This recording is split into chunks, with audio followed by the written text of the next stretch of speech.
Moi, à chaque fois que j'entends des étrangers parler de Togolais, dire on est des bosseurs, on travaille bien, c'est vrai, à Mezouzouin ou Gand, mais on a tout ce qu'il faut pour bien faire. C'est vrai.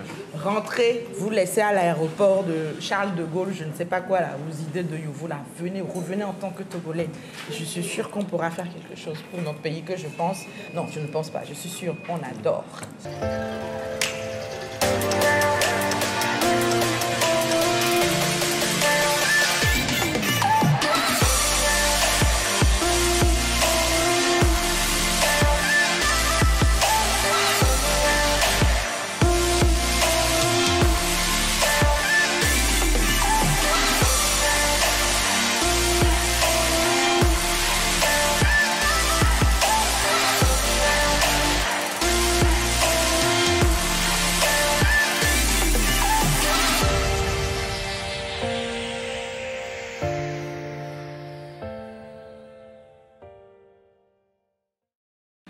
Hello la famille afrigazonienne, comment vous allez?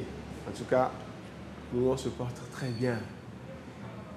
Nous voici encore une fois ici à Kaliendi et je suis très heureux de vous retrouver. Aujourd'hui, ce n'est pas pour déguster un plat ou c'est pas pour découvrir l'Ino, mais aujourd'hui, c'est pour discuter avec une dame de la diaspora que vous connaissez sûrement sur les réseaux sociaux. En tout cas, moi, je l'admire beaucoup. J'ai été un admirateur secret. Ok, non, c'est pour pagailler. Mais ok, sérieusement, je l'admire beaucoup. Et vous allez la découvrir encore une fois à travers Afrigazone. Elle va me rejoindre tout de suite et on va parler d'où elle vient, parce qu'elle vient justement à Lomé pour y rester, pour apporter du nouveau dont nous allons tous jouir. Et ensemble, on va le découvrir. On va voir qui est cette dame et restez avec moi. La voici.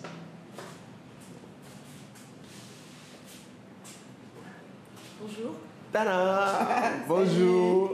Comment tu vas? Je vais très bien et toi? Ah, je vais bien, je vais bien. Super. Ah, regardez comme elle est rayonnante. Non, vous voyez? Alors, heureux de te retrouver ici. Bah, heureuse aussi. Oui, j'ai tenu vraiment à te voir parce que, sincèrement, je te voyais depuis les réseaux sociaux. Ah non, je brûlais d'envie et aujourd'hui, c'est ça quoi. C'est gentil, je suis heureuse d'être là. Voilà, alors on dit quoi? Tu te présentes à nos téléspectateurs. Peut-être qu'il y en a qui ne te connaissent pas encore. Ok, d'accord. Alors, c'est très simple. Moi, c'est Bella. Oui. Pour ceux qui suivent mes pages sur Facebook. Oui. J'aime pas trop le titre d'influenceuse ou blogueuse, mais je dirais plutôt que je suis une conseillère. Mais moi, tu m'influences déjà. Donc, je suis togolaise, j'ai 40 ans, je suis maman d'un petit garçon et Wow. j'ai vécu pendant 20 ans en Suisse. Yeah. Et là, j'ai décidé de revenir à la maison. Wow. Donc, je suis là pour partager mes expériences et discuter avec vous. Et puis vous apporter, si je peux, quelques conseils en plus. Wow, c'est très cool. Ne reste pas là, allons-y nous asseoir. Ok, les gars, je sens que ça va être du lourd ici. Hein. En tout cas, mais si tu es nouveau sur cette chaîne, n'oublie pas de t'abonner, ok, et de liker cette vidéo parce que, encore une fois aujourd'hui, il va se passer des vraies affaires ici. Ok? Et si tu aimes déjà cette vidéo, il faut liker, il faut partager. D'accord? On se retrouve juste après. C'est Afrigazone, l'Afrique qui gagne.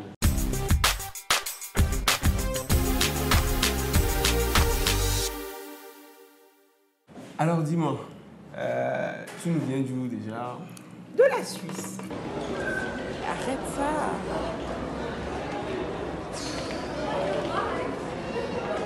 Mais qu'est-ce que tu fais? Comment est la vie en Suisse? Stressante. Wow. Je pense que le bon mot, c'est ça, c'est le stress. Comme un peu partout en Europe. Mais en Suisse, c'est encore particulier parce qu'il faut être faut être droit. Wow. Ouais. Donc, il n'est pas donné à tout le monde de rester en Suisse? Non. Surtout C'est nous pas qui pour, n'aimons pas être stressés. Non. Le moins du monde. Non. Alors, non. Wow. Faut aller ailleurs. Alors, comment as-tu pu t'intégrer dans cette société si difficile, comme tu le dis? La Suisse est vraiment particulier parce que ils sont à part, c'est des gens à part. D'ailleurs, ils n'aiment pas les Européens. Donc, entre Suisses et Français, déjà, ils se chamaillent tout le temps. C'est un pays où on doit être vraiment très droit. Très droit. Tous ceux qui font des choses comme ça, ils ont du mal à pénétrer sur le territoire helvétique parce qu'ils contrôlent tout. Ils sont au courant de tout. Et moi, je pense que ce qui m'a beaucoup aidé, c'est l'éducation que j'ai eue de mon papa. Mon père a été un peu... tu sais, quand tu es jeune, on t'éduque et puis tu es énervé, tu es fâché. Et puis moi, c'est ça, après, qui m'a vraiment aidé parce que mon père a été toujours quelqu'un de droit, de respectueux. Il est toujours à l'heure, il est toujours impeccable. Et il a vraiment... essayer de nous inculquer ça. Et moi, j'ai pris cette partie de mon papa, qui n'est plus là, malheureusement. Et ça m'a vraiment beaucoup, beaucoup aidé pour trouver du travail, pour s'intégrer tout simplement. Parce que chez eux, quand on dit à l'heure, c'est à l'heure. Quand on dit, il faut boire du jus de pomme et jus d'orange, il faut boire du jus de pomme. Et j'ai toujours respecté ça. J'ai respecté les règles et je pense que c'est un côté qui m'a beaucoup, beaucoup aidé dans ce pays. Ok. Déjà... je salue la mémoire de ton papa. Merci beaucoup. Et vraiment, vraiment, Afrigazone te présente ses condoléances. Parce que nous avons appris cette triste nouvelle à travers Facebook. Et vraiment, que Dieu lui-même te console. D'accord. Mais je salue vraiment la mémoire de ton papa qui a permis que tu puisses résister en Suisse. Ce pays vraiment difficile. C'est lui qui m'a fait. Alors, tu viens... demeurer à Lomé pour toujours, c'est ça? Après combien d'années en Suisse déjà? 20 ans. La moitié de mon âge. Waouh. De ma vie. Donc, pratiquement toute une vie en Suisse. Ouais. Et tu décides de revenir. Pendant que nous, certains d'entre nous jeunes rêvons d'aller, tu décides de revenir, rester. Bon, comment? Pourquoi? Alors, pourquoi? Parce que c'est simple. J'étais malheureuse. Dans la vie, enfin moi ma vie, je fais tout pour ne pas être pas bien. Quand il y a une situation qui ne va pas, je change. Ce qui n'est pas beaucoup le cas des Africains parce qu'on nous a éduqués d'une certaine manière, on est très résilients, on est très ça va aller, maoula ouais, et puis on reste dans une situation qui ne nous convient pas forcément. C'est ça. Et on essaie de tenir le coup en espérant que ça va aller. Ce n'est pas mon cas, exactement. Donc moi, quand ça ne va pas, je résiste un tout petit peu et au bout d'un moment, je change. Parce que, comme on dit, c'est vrai qu'on a peur, on sait ce qu'on a, on ne sait pas ce qu'on va voir. Mais tu ne peux pas savoir, ça peut être bien comme ça peut être ne pas bien. Si tu ne fais rien, tu ne changes pas la situation. Donc, moi, au bout d'un moment, j'ai commencé à être malheureuse. Pourquoi? Parce que, contrairement à beaucoup, j'étais toute seule là-bas. J'ai 3 frères, mais ils sont tous ici. Mes parents étaient ici, donc toute ma famille était ici. Il n'y a pas... La personne qui va le plus t'aimer, c'est tes parents, hein, et puis tes frères et sœurs. Donc, je n'avais pas ça. J'étais seule. Je suis quelqu'un de très casanière, de très solitaire, mais je n'arrivais pas vraiment... Alors, autant tu peux me voir avec des gens à discuter, puis tu penses que je suis née là-bas, je suis très bien. Autant j'avais vraiment du mal à intégrer cette population-là. Je me sentais toujours étrangère. Et après, il y a eu la crise Covid qui m'a fait perdre mon travail. Donc, j'ai essayé d'en retrouver un, ce qui était compliqué. Donc, au bout d'un moment, en fait, j'avais une balance et j'ai mis qu'est-ce que j'ai pas, qu'est-ce que je veux pas, comment je me sens. Et la balance, elle a fait comme ça. Donc, l'équilibre, elle était vraiment pas là. Elle a vraiment penché. Je me suis dit non, ça va pas. Et après, je me suis posé la question, qu'est-ce que je veux exactement dans ma vie ? Est-ce que c'est rester là-bas, courir tous les jours, payer des factures, être malheureuse, être loin de mes parents, les voir une fois par an? En fait, beaucoup de questions existentielles. Et mes parents qui vieillissent, je me rends compte, je pense que c'est le cas de tous les gens qui sont en Occident. On les voit une fois par année. Et je me suis rendu compte que tous ceux qui m'aiment étaient ici. Et tout ce que je voulais ici, en fait. Donc, qu'est-ce qui me retient là-bas ? Le gros problème, c'est nos enfants. C'est notre situation familiale qui nous retient là-bas. Et au bout d'un moment, je suis rentrée hier, je suis rentrée l'année passée, mon père était très, très, très malade. On a cru qu'il allait partir. Et j'ai dit non, je ne veux pas rester là-bas, qu'on m'appelle et puis qu'on me dise ton papa est parti sans avoir dit au revoir, tout ça. Et c'est rigolo parce que, comme je dis à tout le monde, mon père m'a attendu pour partir. Donc, si je n'étais pas rentrée, j'aurais regretté ça toute ma vie.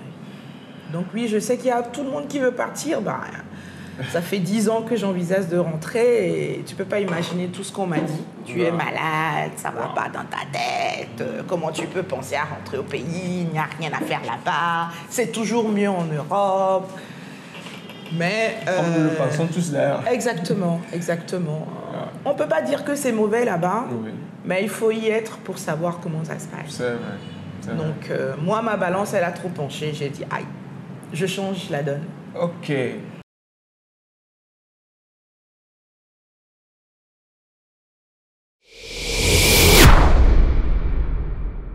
AfricaZone, a channel which displays Africa on the world map and which serves the African diaspora in various capacities by offering it a fresh perspective on the continent. We serve in real estates, local places and attractions, and with custom commercials. For any further information, please contact us by email via africazone@gmail.com, by WhatsApp on 00228 93019418 and +1 773 4302 and join us on Telegram via this link https://t.me/africazone. Moi, j'ai toujours soif parce que tu dis, tu as pris 10 ans pour préparer, c'est-à-dire pour décider de revenir. Et ce que je sais, c'est que ça ne peut pas se faire du jour au lendemain. C'est-à-dire, donc, ok, un jour, tu te lèves, tu dis, je prends ma valise et je retourne à Lomé pour y rester pour toujours, ou bien bon, pour le restant de ma vie. Ça va devoir se préparer d'une certaine manière. C'est-à-dire, vous avez plus le temps de préparer ça. Que ce soit de l'autre côté en Suisse ou ici au Togo, vous devez préparer sûrement quelque chose. Donc, comment est-ce que vous l'avez fait? Qu'est-ce que vous avez mis en place de façon stratégique pour préparer votre retour au Togo ici? Ok.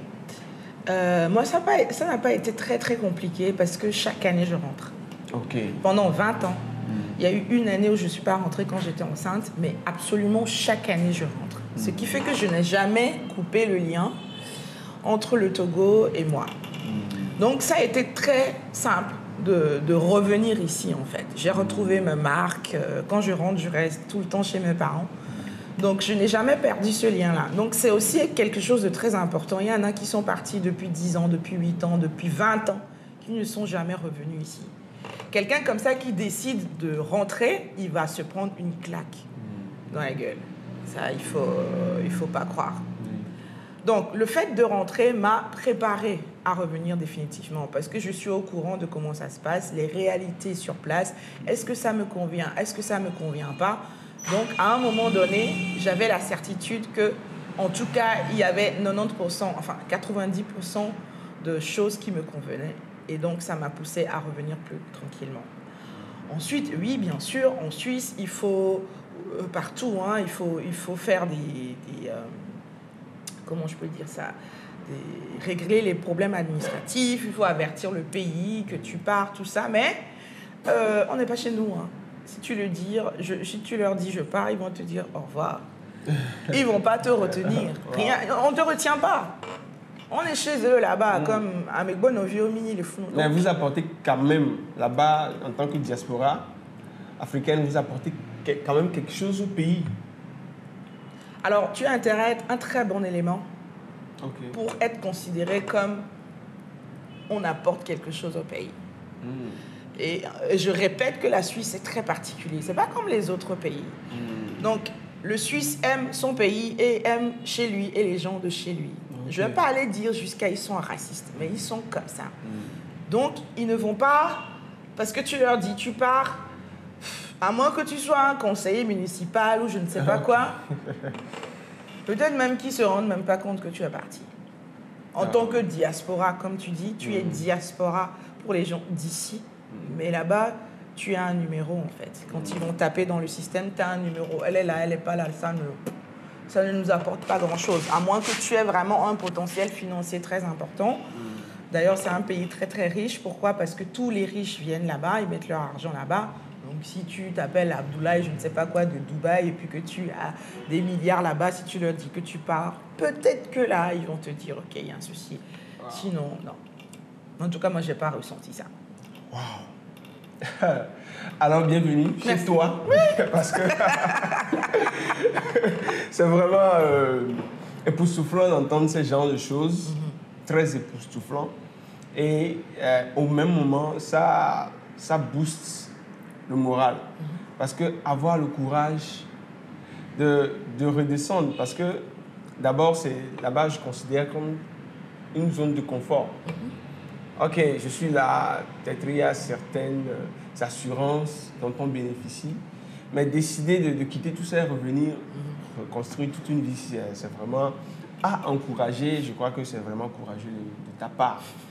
Maintenant, qu'est-ce que tu apportes au Togo comme entreprise ou bien initiative personnelle? Alors, les gens, il y a beaucoup de gens, tu n'imagines pas le nombre de personnes qui ont envie de rentrer au pays. Tu ne peux même pas imaginer 2 secondes. Oh. On rêve de rentrer ici.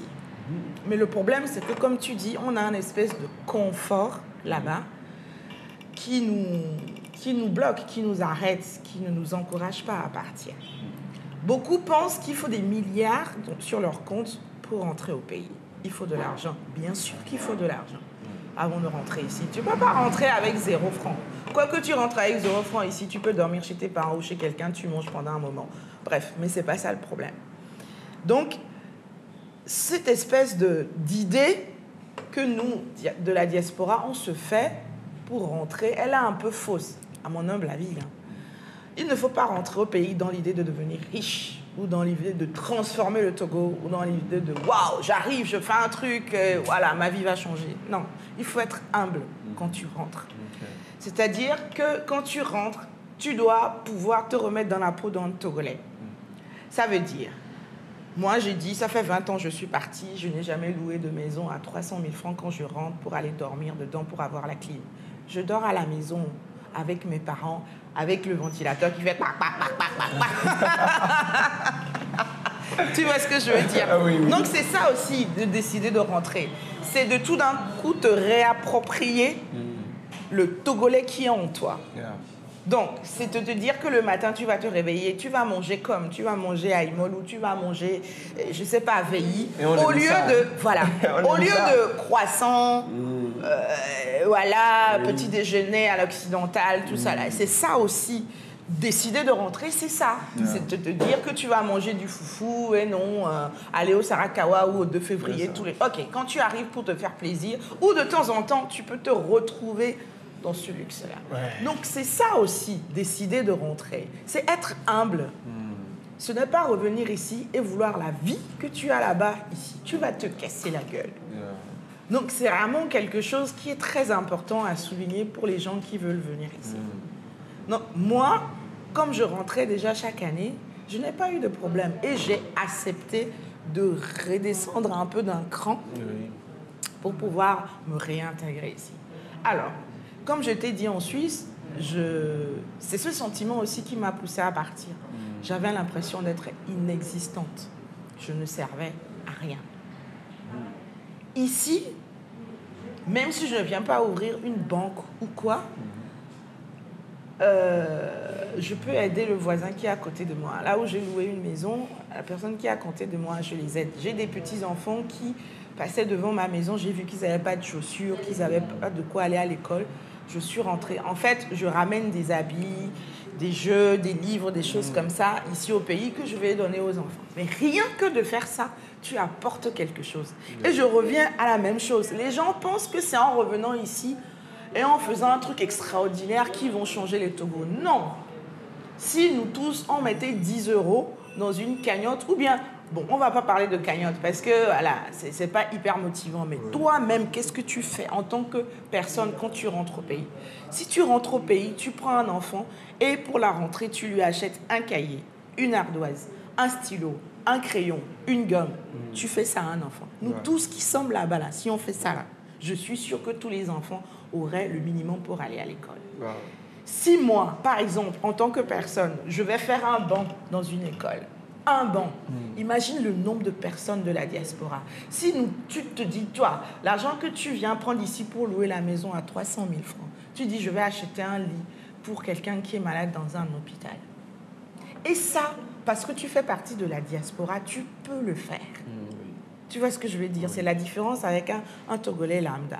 Tu peux le faire. Donc ici, rien que par des petites choses, je me sens utile. Maintenant, quand tu reviens, tu fais un sondage, tu te regardes, qu'est-ce qui marche pas, qu'est-ce que je peux faire, qu'est-ce que je ne peux pas faire. Pour l'instant, je suis rentrée. Le premier truc que j'ai pu faire, c'est d'ouvrir un petit magasin parce que je vois qu'il y a des choses qui marchent. Donc, j'ai mis un peu de tout là-dedans et je vois les éléments qui marchent pas.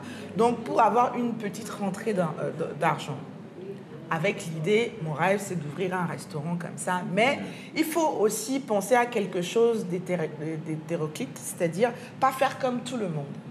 Quelque chose qui sort un petit peu du lot. Donc, pour l'instant, mes projets sont un peu en... Non, je ne veux pas dire en stand-by parce que ça avance, mais je suis en train de regarder, de checker le terrain pour voir qu'est-ce qui va pas. Toujours dans l'idée aussi d'aider les autres et puis de faire partager mes expériences. Non. J'aime particulièrement cette initiative. Tu as touché 2 points. Et une première qui est dans le cadre de l'éducation, si je comprends bien, parce que tu as dit aider les enfants. Tout doit partir de là. Oui. Tout doit partir de l'éducation. C'est pour ça que j'aime ça, parce que en Afrique, s'il faut le dire, ce qui nous manque un peu, c'est l'éducation. Pas l'éducation côté maison, ça on l'a un peu, mais l'éducation côté patriotique ou bien côté construction du mental. Donc déjà, ce domaine, ça m'intéresse beaucoup. Alors, quels sont, disons, les projets que vous avez à long terme, disons d'ici 5 ou 10 ans, vous avez avec vous dans ce domaine de l'éducation que vous avez déjà entamé? Si je dis vous, c'est sûrement toi et ta famille, parce que on va en venir. Tu es arrivé avec ta famille, bon, voilà, ton garçon, donc on va en venir tout de suite. Ben, quels sont les projets que tu as concernant l'éducation ici? Alors moi, mon rêve pour les enfants, c'est d'ouvrir une bibliothèque de quartier. La lecture.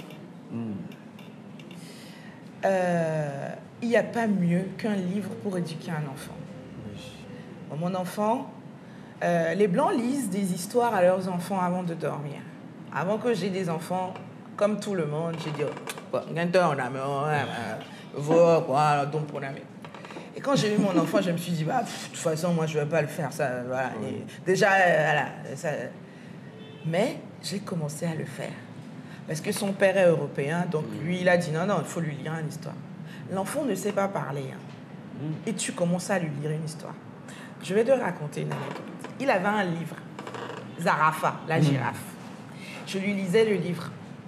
Il avait, je crois, 3 ans. Donc, je lui lisais tous les soirs, maman, Zarafa, Zarafa. Donc, il connaissait le livre par cœur. Wow. Et un soir, j'ai dit, c'est tard. Donc, qu'est-ce que j'ai fait? J'ai pris le livre, j'ai commencé à le lire et j'ai sauté 2 pages pour aller un peu plus vite. Il m'a dit, maman, tu n'as pas lu la phrase là. Wow. Tu n'as pas lu cette partie là. 3 ans.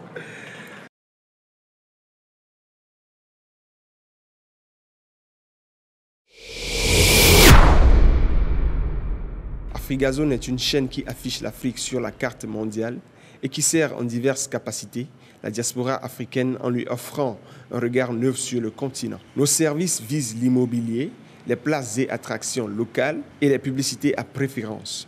Pour toute information complémentaire, veuillez nous contacter par mail via afrigazone@gmail.com, par WhatsApp sur le +228 93 01 94 18 et le +1 773 43 02 994 et joignez-nous sur Telegram via ce lien https://t.me/afrigazone.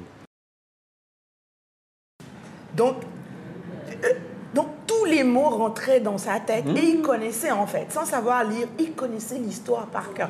Il me corrigeait quand je faisais une phrase. Par exemple, si je disais l'enfant était malade et puis je dis l'enfant malade, me dit maman était. Et j'ai compris l'importance du livre pour les enfants. Alors ici, on va me dire, oh, on n'a pas le temps de lire une histoire. Donc, mon rêve, là j'en ai ramené d'ailleurs, c'est d'ouvrir un petit bibliothèque, on dit un ou une, moi je ne sais plus. Ça, c'est mon fils qui me corrige à chaque fois, peu importe. De quartier où les enfants pourront venir choisir un livre et le lire. Et j'aimerais aussi, par exemple, une fois par semaine, je ne sais pas, un mercredi soir, aller dans une école et faire des séances de lecture avec les enfants. Parce que je pense que tout doit s'apprendre, tout doit commencer par l'éducation. Moi, je dis que notre génération est un peu déjà foutue. Les enfants sont les futurs de notre pays. Si tu éduques bien un enfant, il va non seulement le transmettre, mais il va essayer de changer les choses. Et les enfants corrigent. La place de l'enfant en Afrique est triste. Elle est inexistante. Quand un enfant parle, il faut écouter les enfants. Tout doit passer par eux parce qu'ils vont te corriger. Et toi-même, tu vas leur apprendre la bonne manière et c'est eux qui te corrigent. Genre, si tu lui dis ça, là, c'est comme ça. Il ne faut jamais mettre ça comme ça. Un jour, tu vas oublier, tu vas mettre. Tu vas dire, maman, yo, tu as dit de mettre ça comme ça, non? Tu vois ce que je veux dire? Donc, mon rêve, c'est ça. D'abord, ouvrir une bibliothèque du quartier. Peut-être que ça va s'ouvrir après, tout d'un coup, dans d'autres quartiers. Moi, mon fils, tu lui dis un nom de dinosaure, là. Il n'y a pas un nom qu'il ne connaît pas. Mais tu connais les noms de Diplodocus. Voilà, c'est ça. C'est ça. Je n'en connais à 4 ans, il te sort. On lui a acheté un encyclopédie de 360 pages. Lui-même, c'était lourd, il n'arrivait pas à le prendre.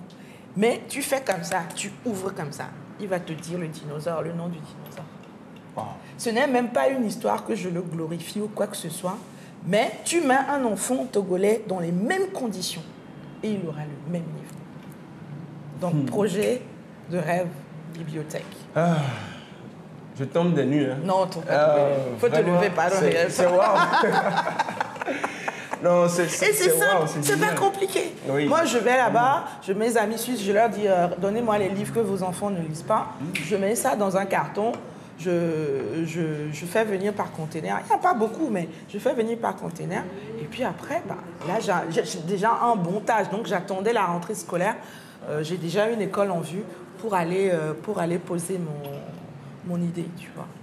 C'est pas grand-chose. Il ne faut pas chercher quelque chose d'extraordinaire. Moi, je ne veux pas aller au CCF, non. Il faut commencer avec ce que tu as et puis, petit à petit, continuer. Les gars, je crois qu'on n'est qu'à la première édition de cette entrevue, je vous assure. Parce que je vais poser une question. Tu as quitté la diaspora pour arriver au Togo, pour revenir. Et il y en a d'autres qui sont à la diaspora.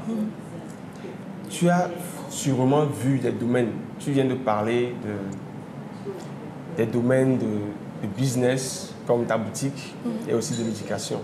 Mais il y a sûrement d'autres domaines qui ont besoin d'être améliorés, d'être retouchés. Et vous, en tant que diaspora, vous avez des potentialités dont l'Afrique a besoin, dont le Togo a besoin pour se développer, pour émerger. Que ce soit financier, que ce soit savoir-faire, vous avez acquis beaucoup de choses à la diaspora. Bon, en venant ici, ou bien étant arrivé à Lomé, qu'est-ce que tu as remarqué comme étant un problème que quelqu'un d'autre de la diaspora pourra venir, peut-être même si ça ne passe pas par toi, ça peut passer par quelqu'un d'autre pour être résolu?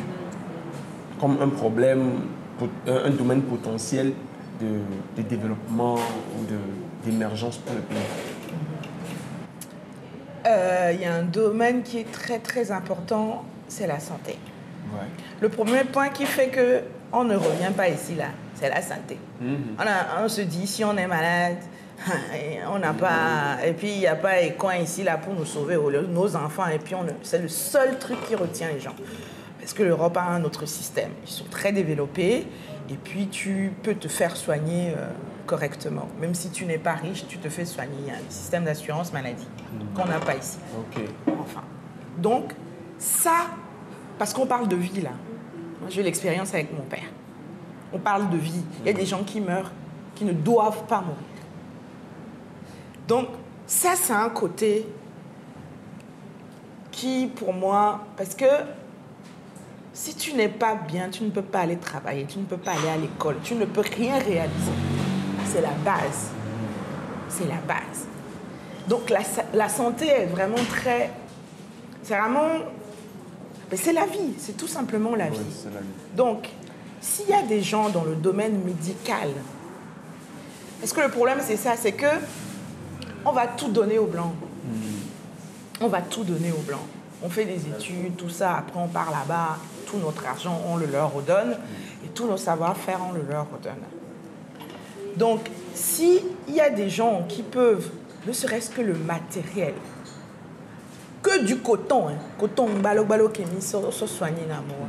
S'il y a des gens qui peuvent apporter du matériel médical ici, il y a des organisations qui le font, il y a des bateaux qui arrivent, de médecins, tout ça qu'ils font. Je pense qu'il faut que nous, Africains aussi, on commence à être un peu des mécènes. Parce qu'on attend toujours que le blanc vienne avec son bateau, ou bien que le blanc vienne nous aider, que le blanc vienne nous aider.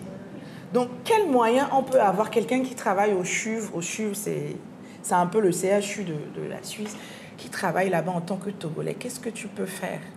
Qu'est-ce que tu peux ramener ici? Ou bien quand tu viens en vacances, même si c'est 2 semaines là, prends 1 jour ou 2 jours. Je ne sais pas moi, c'est des choses simples. Ils le font. Dans le quartier, tu vois qu'à Biwamele, les enfants dont je te parle là, que j'aide, un jour, il est venu à la maison, il s'était coupé sous le pied avec un verre. Je l'ai soigné, mais avec rien du tout. Je suis sûre que... Ou bien apporter, en tant que médecin ou en tant qu'infirmier, qu'est-ce que tu peux apporter? Quel conseil tu peux donner dans l'alimentation, dans le soin? Qu'est-ce que tu peux faire? Qu'on ne pense pas toujours à revenir faire un truc extraordinaire ou qu'on attend sur les autres. Ça, c'est super important pour moi. Et c'est pas... Ce que je te dis là, c'est rien. Tu as du coton, tu as de l'alcool, tu as du Vitamorphin, tu soignes la paix. Je crois que le message est passé. Hein. Alors, vous, nos compatriotes de la diaspora, il y a le domaine de la santé qui nous attend ici, qui vous attend pour être développé. Okay? Et non seulement le domaine de la santé, il y a aussi l'agriculture. Exactement. L'agriculture, l'industrie. Manger. Oui, tout le monde doit besoin. pouvoir manger. En 2021, on doit pouvoir tous manger. Et pas les hamburgers, les pizzas, machin. C'est bon. Il faut bien manger. Apprendre aussi aux enfants comment manger. Pas que du riz ou à coumer. Enfants, il faut leur tester leur pipi gustatif, leur apprendre à manger des légumes, varier. Quand on dit qu'un enfant aime mon loup, là, c'est mon loup, vous allez lui faire jusqu'à Berry, Kobe, là. Il y a vraiment pas mal de choses à faire. Vraiment. Donc, on vous lance cet appel et je crois que Mbella, tu as quelque chose à dire à la diaspora, un dernier mot. Rentrez. Venez, on va faire quelque chose. Je suis d'accord, rentrez. Venez, on va construire. Le Togo est petit. Il ne faut pas grand-chose. On a tout ce qu'il faut. On a la mer, on a les montagnes. Le Togolais est quelqu'un de super cool. On est des bosseurs. Moi, à chaque fois que j'entends des étrangers parler du Togolais, on dit on est des bosseurs, on travaille bien, c'est vrai, à Mezouzouin ou Gand. Mais on a tout ce qu'il faut pour bien faire. C'est vrai. Rentrez, vous laissez à l'aéroport de Charles de Gaulle, je ne sais pas quoi, là, vos idées de Yovo, là, revenez en tant que Togolais. Je suis sûre qu'on pourra faire quelque chose pour notre pays que je pense... Non, je ne pense pas, je suis sûre qu'on adore. Je suis très d'accord avec ça. Je vous invite aussi. Moi, le seul mot que j'ai, rentré. Mibova Togo. Donc, vraiment, c'est ça. C'est ça. Je crois que ce moment vous a été très bénéfique avec Mbella. OK? Et comme je l'ai dit, on n'est qu'à la première édition, au premier numéro. Cette entrevue, on va continuer par le faire dans le futur. Donc, restez branchés sur Afrigazone. N'oubliez pas de liker. N'oubliez pas de liker et vous en parlez, vous partagez, vous likez. Parce que c'est seulement comme ça que ça marche. On like, on partage, ça fait le tour et on fait bouger les choses. OK, allez, à bientôt. À bientôt. Au revoir. Allez ensemble. Bye.